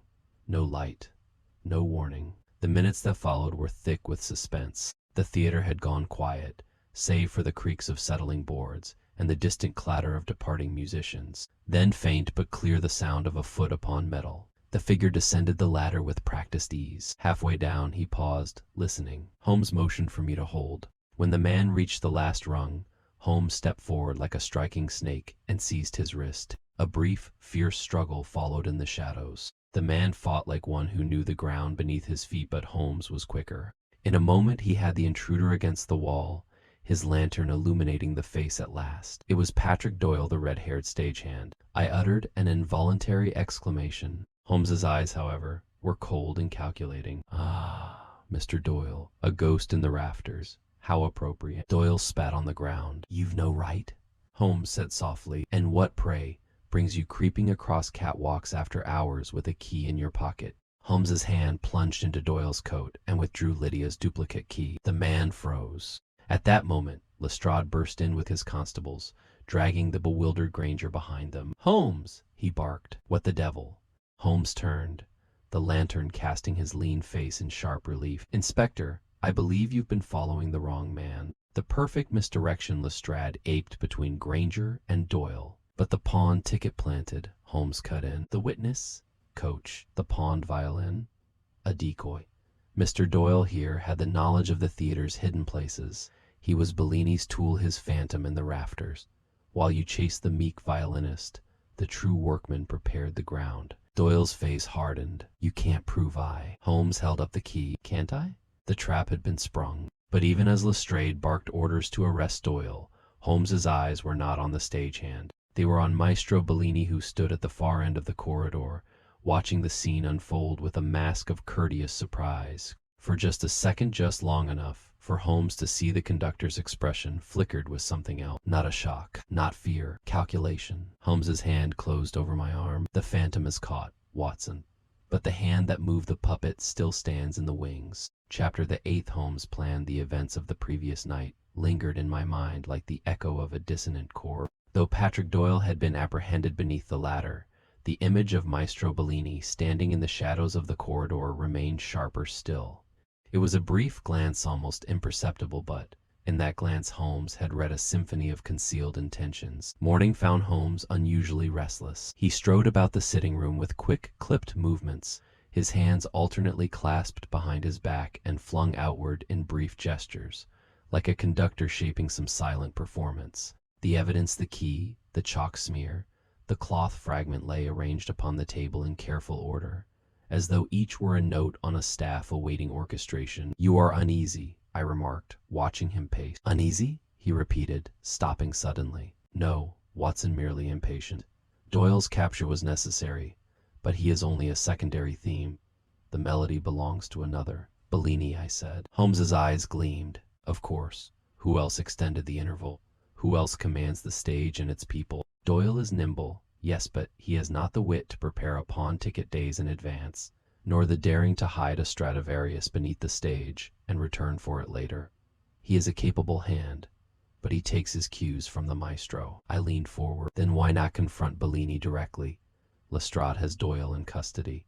Surely he would act on your word." Holmes shook his head. "Lestrade sees the world in straight lines. To accuse Bellini now would be to hand him a stage upon which he might deliver the performance of his life.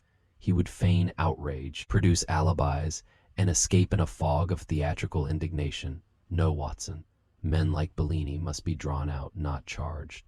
They must be made to reveal themselves at their moment of greatest confidence." He stopped pacing and turned to me with sudden intensity. "I shall lay a trap, and to do so, I must become for one neat a stagehand, a shadow, and a whisper. Bellini's calculations by mid-afternoon, the newspapers were buzzing with the theft at St. James's and the midnight phantom. Patrick Doyle's arrest had been leaked to the press, no doubt by Lestrade's office. They painted Doyle as a clever thief who had attempted to abscond with a priceless violin, only to be foiled by the intervention of Scotland Yard. Lestrade himself arrived at Baker Street shortly after luncheon, flushed with satisfaction. "Well, Mr. Holmes," he began, "I dare say the Yard owes you a nod for catching the fellow.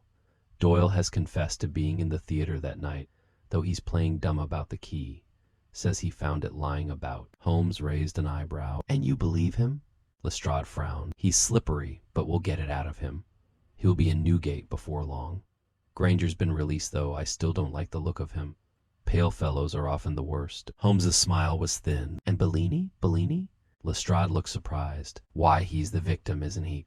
His orchestra, his reputation, his star violinist nearly robbed blind." Holmes leaned back in his chair and exhaled a thin plume of smoke. "Yes, Lestrade, the very image of injured respectability." When Lestrade departed, Holmes turned to me, his expression sharpening like a blade. "There it is, Watson. Misdirection complete. The stagehand sits in a cell, the Yard preens, and Bellini prepares his next move, believing himself unseen. But he has forgotten that theaters are full of invisible eyes." A trap in the wings that evening, after the theater had closed, Holmes and I returned to St. James's, by special arrangement with Miss Carstairs and the sympathetic theater manager. The stage lay in darkness save for a single ghost light, a faint bulb in the center of the boards, casting long, skeletal shadows into the wings. Holmes's plan was simple, elegant, and dangerous. Miss Carstairs's violin case, empty, save for a few weighted objects, was placed once more in her dressing room, locked. The duplicate key Doyle had stolen was now in Lestrade's custody, but Holmes had forged another during the day, based on careful measurements. "The thief will not resist," Holmes explained quietly as we prepared. "Bellini believes Doyle has taken the blame. He will wish to secure whatever lay hidden in that violin before he departs for the continent. He has motive, means, and now, he thinks, privacy. And if he does not come, he will," Holmes said simply. "Men like Bellini cannot resist perfect timing." Holmes had secured permission to remain in the theater overnight. He took up a position in the narrow passage near Lydia's dressing room, concealed behind a costume rack that offered an excellent vantage point of both the door and the fire escape window. I stationed myself further down the corridor, my revolver discreetly in my pocket, ready to act if needed. The theater settled into silence. Midnight crept closer. The maestro moved shortly after 1 o'clock. The faintest sound reached my ears, a soft, almost musical whistle, as though someone tested the air.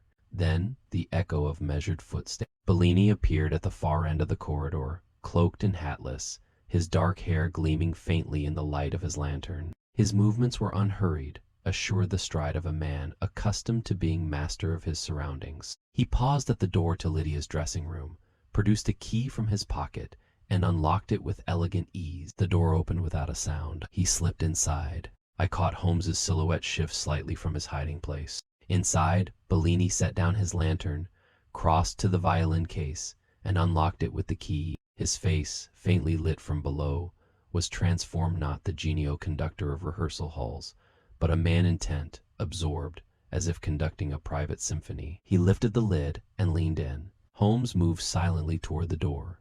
The psychological snare Holmes did not rush him. Instead, he waited. Bellini reached into the case and froze.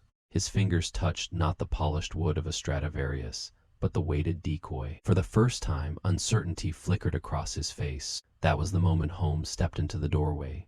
"Good evening, maestro," he said in a voice soft as silk. Or should I say good morning? Bellini spun round, his hand instinctively going to his pocket, then stopping midway. His eyes narrowed. "Mr. Holmes, what is the meaning of this?" "The meaning," Holmes replied, stepping forward, "is that the interval has ended. You have played your movements beautifully, but every symphony must conclude." Bellini straightened, regaining his composure with the swiftness of an accomplished performer. "You are mistaken. I came to inspect Miss Carstairs' room for security." Holmes's laugh was quiet and dangerous. "Security? At 1 in the morning? With a key you should not possess?" Bellini spread his hands with theatrical grace. "I am the conductor. I have access to every part of this theater." "To the rafters?" Holmes asked softly. "To the panel beneath the stage where the violin was hidden?"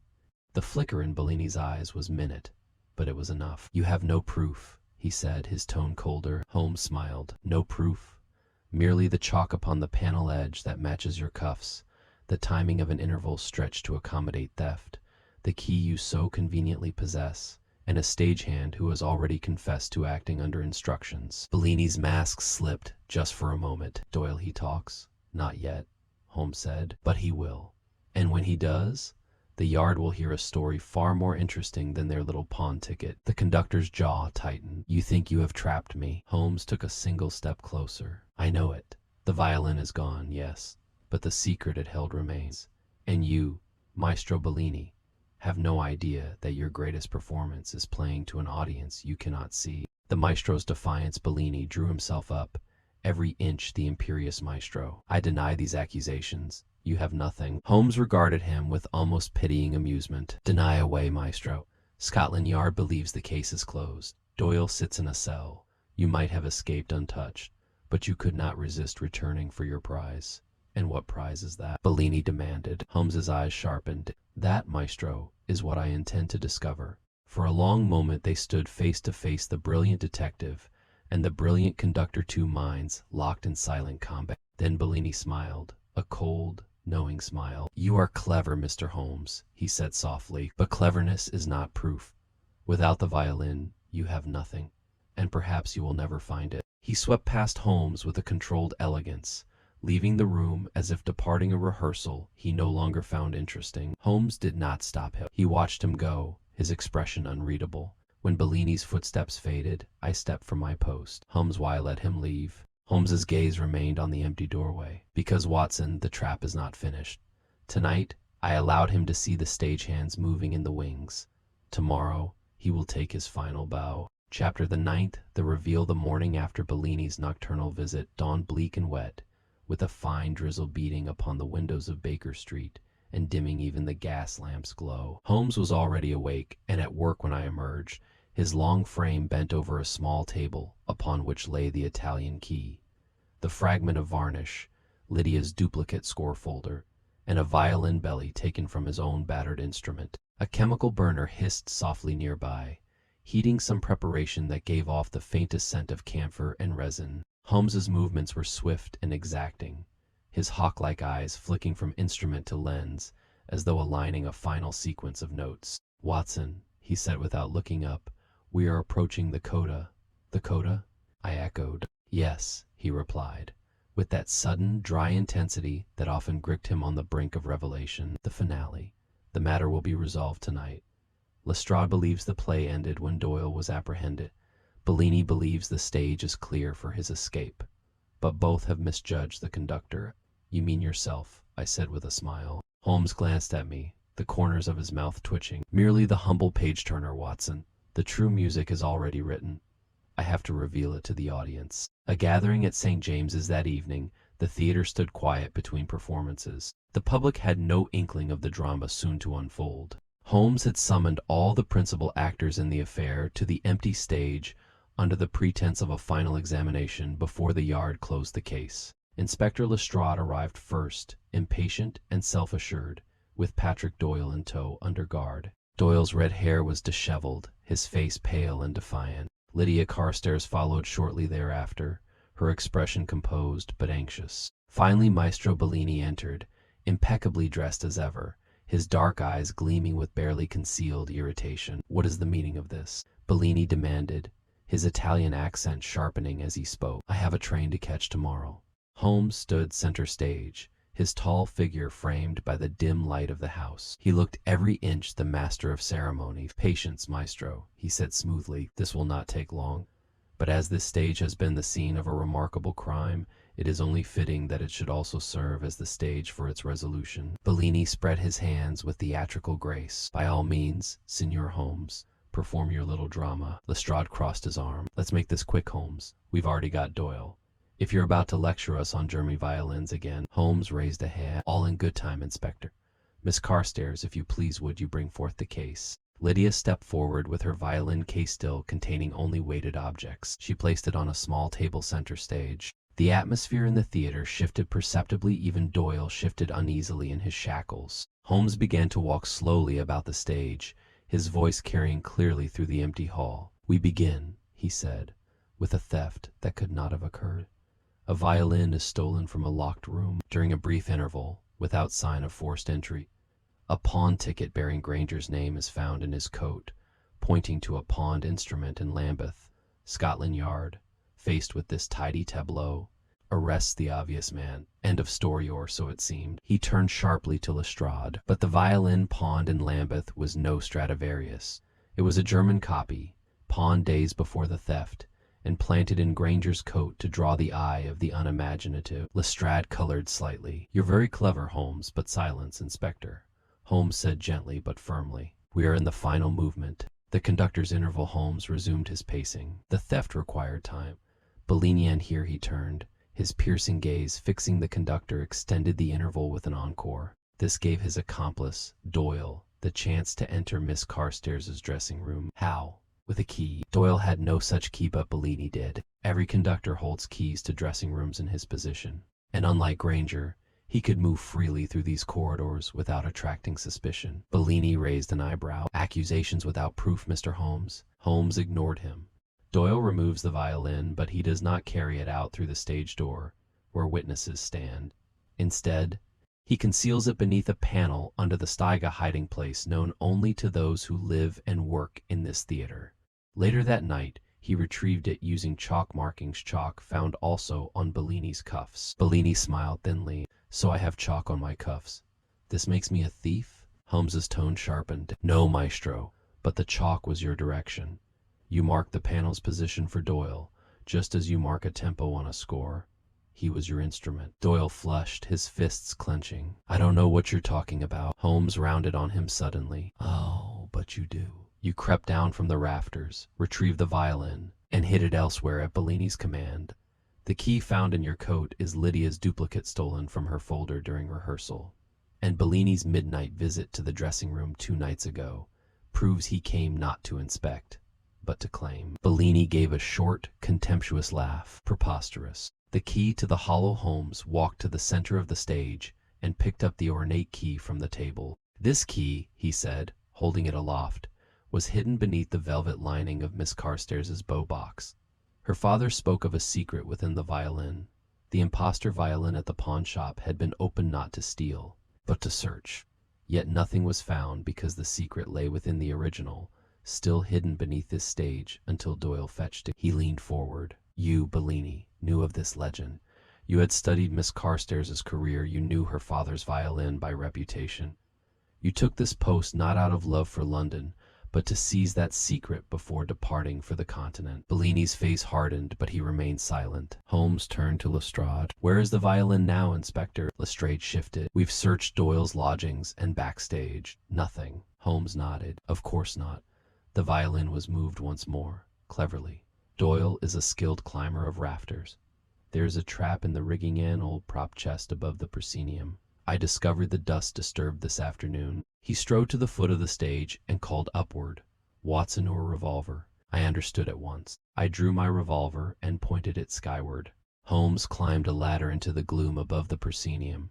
A few moments later, a shout echoed from above. He descended carefully, carrying in his arms a violin case caked with dust. Lydia gasped audibly. My father's violin. Holmes set it gently on the table and unlocked it with the Italian key. The lid opened with a soft click. Inside lay the Stradivarius intact, beautiful, its varnish glowing warmly, even in the dim stage light. But Holmes's attention was not on the violin itself. He produced a thin tool and probed the lining. There was a faint click, and a small compartment opened inside the violin's hollow, a tiny, hidden cylinder of brass, capped with wax. He held it up. This, he said softly, is what our maestro wanted. Not the violin, but its message. The maestro unmasked. Bellini stepped forward suddenly, his face no longer composed but feverish. That belongs to me. Holmes's voice cracked like a whip. No, maestro. It belongs to Miss Carstairs. It belonged to her father. You conspired with Doyle, staged the theft, misdirected the police, and returned at midnight to claim your prize, believing yourself unobserved. He turned to Lestrade. Inspector, arrest this man for conspiracy, theft, and unlawful entry. For once, Lestrade did not argue. Bellini, Giancarlo, he said stiffly, you'll come with us. Bellini drew himself up, eyes blazing. You think you have won, Mr. Holmes, but cleverness without power is nothing. The world will forget this. Holmes regarded him coolly. Perhaps, but the world will remember the violin. And I shall remember the man who tried to conduct a crime like a symphony. The constables seized Bellini by the arms. Doyle slumped, defeated. Lydia stood silent, tears in her eyes as she looked upon her father's violin. The hidden message later, back at Baker Street. Holmes carefully opened the brass cylinder. Inside was a rolled parchment, delicately inked diagrams and notes written in Italian. Lydia, seated by the fire, translated with trembling hands. It's a lost composition, she whispered. A concerto my father wrote but never performed. He hid it in the violin before his death. Holmes leaned back, satisfied. Bellini was not merely a thief. He coveted a legacy. He planned to unveil this composition as his own discovery in Vienna. Fame, fortune, immortality, all within his grasp. Watson's heart swelled as Lydia clutched the parchment to her chest. You've saved my father's work, she whispered. Holmes smiled faintly. Merely returned it to its rightful owner, Miss Carstairs. A Stradivarius may be priceless, but a father's voice hidden in music is beyond value. The final bow as midnight tolled across London. Holmes stood by the window, pipe in hand, gazing at the rain-slicked streets below. A conductor who thought himself clever enough to orchestrate crime, he murmured. A stagehand who mistook agility for cunning. A detective who merely listened to the faintest chalk mark and the echo of midnight footsteps. You never cease to astonish me, I said. Holmes gave a small, sardonic smile. Watson, every criminal plays his own melody. One need only listen carefully to hear the false note. Chapter X. Aftermath and outro. The rain had abated by the following morning, leaving Baker Street washed and shining beneath a pale autumn sun. The storm of events that had so stirred the city's musical and criminal circles alike now seemed, on the surface, to have subsided.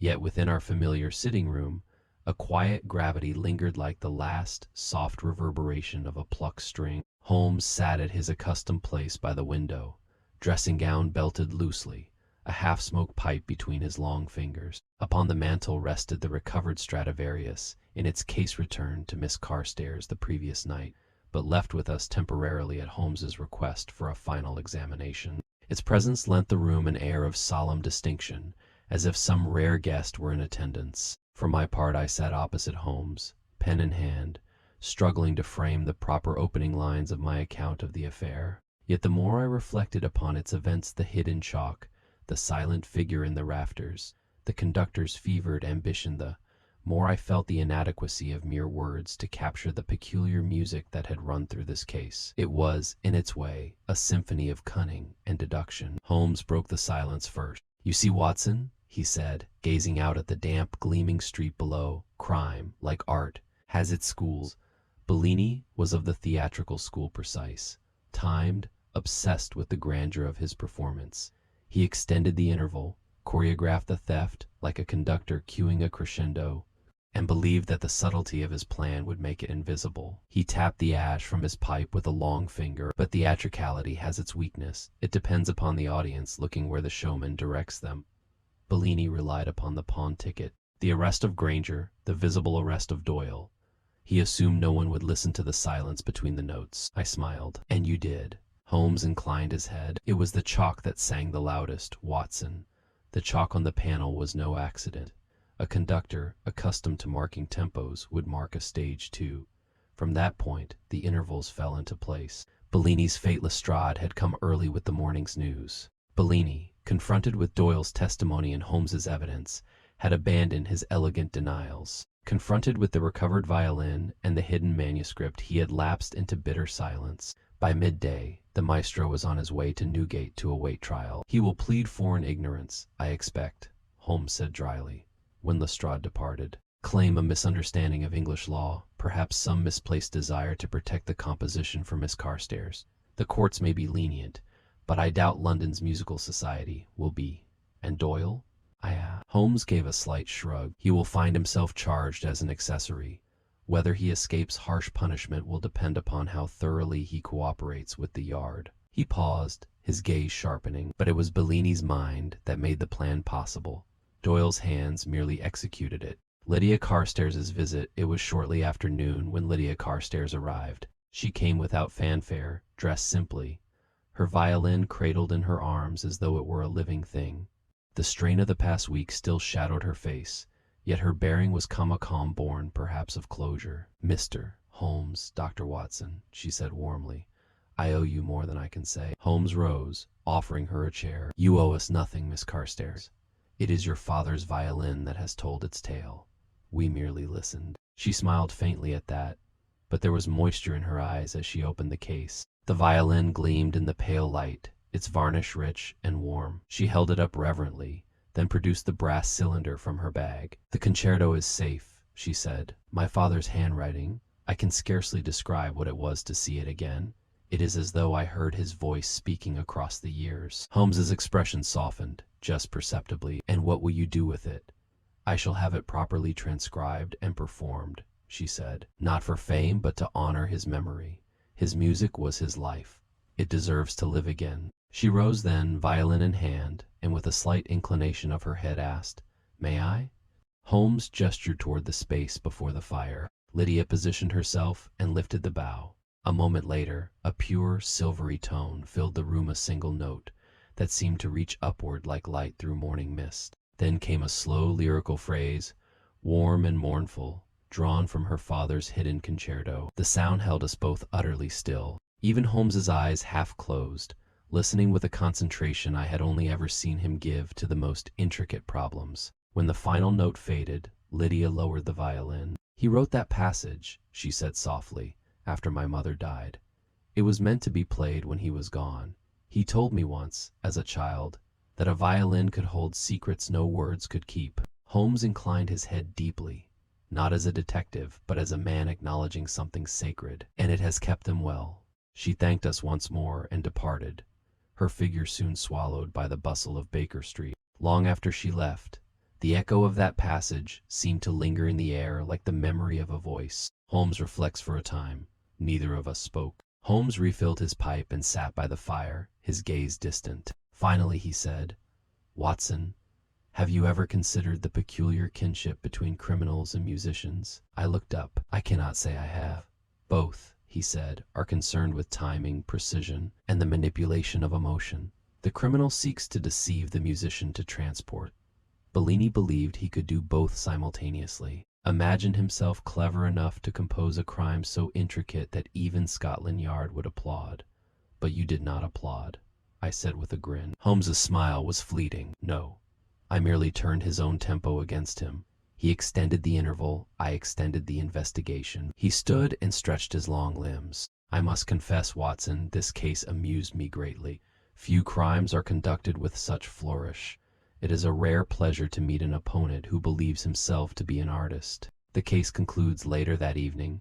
Holmes packed away his notes and diagram. The Italian key was returned to Lydia, along with the violin. Doyle had made a full confession. Bellini's name was already fading from the musical pages, replaced by speculation about the upcoming premiere of the Lost Concerto.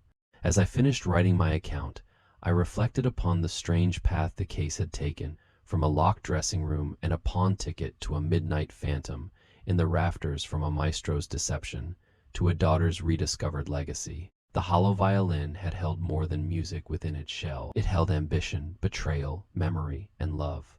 Holmes, as usual, was content to leave the glory to others. When I remarked that the newspapers would no doubt sing his praises once the truth emerged, he waved the suggestion away with mild annoyance. "My dear Watson," he said, "the true satisfaction lies not in headlines, but in the clarity of a problem resolved."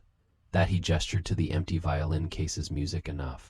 Epilogue. Some weeks later, Lydia Carstairs gave a private recital at St. James's Theatre, the same stage where Bellini's scheme had unraveled. Holmes and I attended, seated discreetly in the back row. When the Lost Concerto filled the hall, its opening movement tender and haunting, I glanced at Holmes. He sat motionless, his keen features softened by the music, as though absorbing each note into that remarkable mind. For once, there was no puzzle to solve, only a melody reclaimed from silence. When the final applause rang through the theater, Holmes leaned toward me and said quietly, "Every mystery, Watson, has its hidden music. One must only have the patience to listen." Chapter She Watson's Afterword. A case remembered. It is now some months since the curious affair of the hollow violin was brought to its harmonious conclusion. And yet, as I sit by the fire on a foggy London evening, pen in hand, and Holmes opposite me in his habitual chair, I find that the details return with unusual clarity. Indeed, among the many investigations I was privileged to witness, few combined in equal measure the elements of subtlety, atmosphere, and artistry that this case displayed. In truth, the story did not end with Bellini's arrest upon that dimly lit stage. As with a fine concerto, there remained a coda, lingering sequence of events that, though less dramatic than the climax, provided the moral and emotional cadence without which the piece would be incomplete. The trial of the maestro. Bellini's trial, held at the Old Bailey in early December, attracted immense public interest. London society, always eager for scandal wrapped in elegance, flocked to hear how a celebrated conductor had attempted to appropriate both a priceless instrument and a hidden musical legacy. The prosecution presented Holmes's evidence with admirable clarity.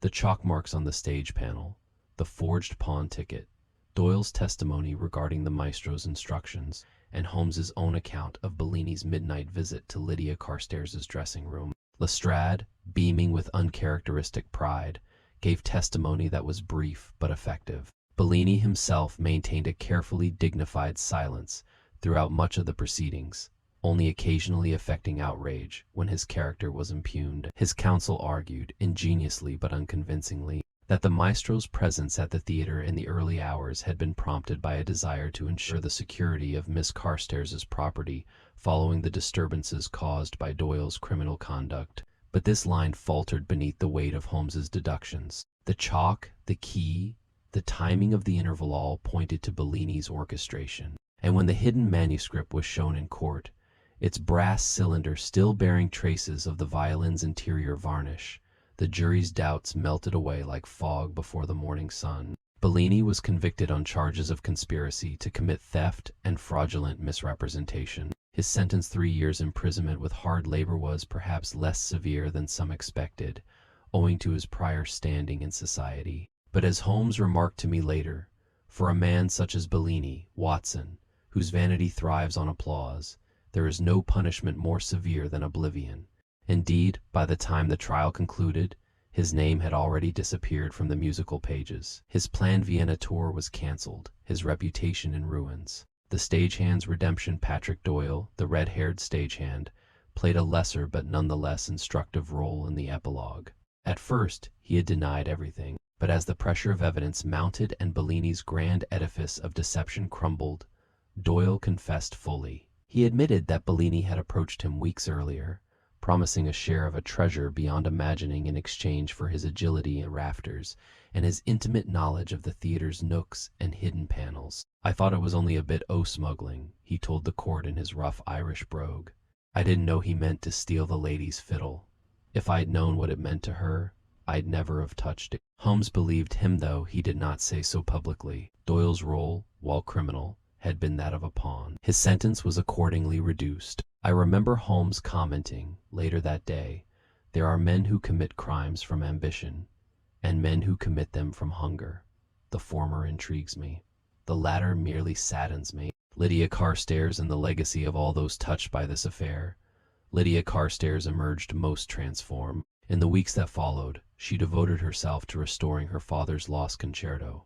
She worked closely with a trusted publisher to have the piece carefully transcribed from the fragile parchment. Holmes and I were invited to a private rehearsal at Queen's Hall, where Lydia and a select group of musicians played through the work for the first time in decades. I confess that I, no connoisseur of music, was deeply moved. The concerto possessed a quality that can only be described as intimate grandeur of father's farewell to the world, hidden inside the hollow of his instrument, waiting patiently for his daughter to find it. At the close of the rehearsal, Lydia approached Holmes. "I owe this to you," she said. "Without your insight, my father's voice would have been lost." Holmes, who can be awkward in the face of gratitude, replied curtly, "Nonsense.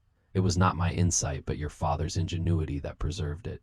I merely swept away Bellini's noise so that the true melody could be heard." I remember Lydia's gentle smile at that. She understood him as few clients did. Holmes's mood in the days following the trial.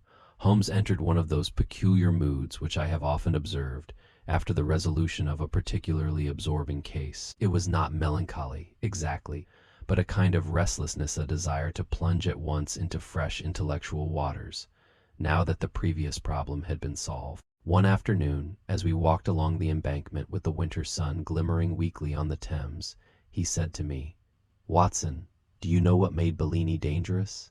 His cunning?" I ventured. "His timing," Holmes replied. "The man understood intervals, pauses, rhythms, patterns. He applied the principles of music to crime. It is rare to meet such a mind, however misguided. For a brief time, I almost admired him." He paused, then added quietly, "But even the most brilliant conductor cannot hide a false note indefinitely." I could think of no better epitaph for Bellini's scheme. A personal note looking back now, I see the case of the hollow violin as emblematic of Holmes's peculiar genius. Where others saw a pawn ticket, a locked room, and a nervous suspect, he heard an invisible melody, chalk marks, footsteps in the rafters, an interval too long by 10 minutes. He read these signs as one might read a score, discerning structure beneath apparent chaos. It reminded me of something Holmes once said to me in another case. "Watson, the world is full of music. Only some of it is audible." Indeed, in this affair, the music was quite literal. A final reflection: Holmes never sought public credit for unraveling the mystery. The papers, naturally, gave Lestrade and the Yard the lion's share of the praise. Bellini's arrest was chalked up to dogged police work, and Doyle's capture to an ingenious stakeout. Holmes read the headlines with a faint smirk and tossed them into the fire without a word. But when Lydia's father's concerto premiered a few months later, played before a hushed and reverent audience, Holmes attended in his plainest evening clothes, seated in the shadows of the gallery. As the final movement soared, he leaned toward me and whispered, "There, Watson, that is the true reward." And I, though no critic of music, understood him perfectly. Chapter the 12th, Epilogue. A note in the fog. It was many years later, long after Holmes had retired to his quiet life among the Sussex Downs, that I found myself once more in London on a damp October evening. The fog, thick and yellow-gray, rolled over the Thames like a living thing, and the gas lamps burned with that familiar halo I had come to associate with the great adventures of my youth. I had been walking alone near Covent Garden when a faint melody drifted out from an open theater window. A violin, clear and pure, playing a fragment I knew at once. It was the opening phrase of Lydia Carstairs' father's concerto. I stopped in the mist, letting the sound wrap around me. For a moment, time folded back. I saw again the midnight stage, Holmes's lean figure moving silently in the wings, Bellini's calculating eyes, the chalk smear on a hidden panel, and the hollow violin lying open under the lantern light. I smiled to myself. In the years since, I have chronicled many of Holmes's exploits, some grand, some grotesque, some almost too strange for belief. But the case of the hollow violin remains singular in my memory, not for bloodshed or scandal, but for its elegance. It was a puzzle set to music, solved by a mind attuned to the faintest rhythms of deception. Holmes once told me, Watson, every mystery has its key. The trick is knowing which note to strike. And indeed, he struck it perfectly that autumn. The music faded. I turned up my collar against the fog and walked on, the echo of that hidden melody following me down the lamplit street like a quiet reminder of a friendship and a mind, the likes of which I shall not see again.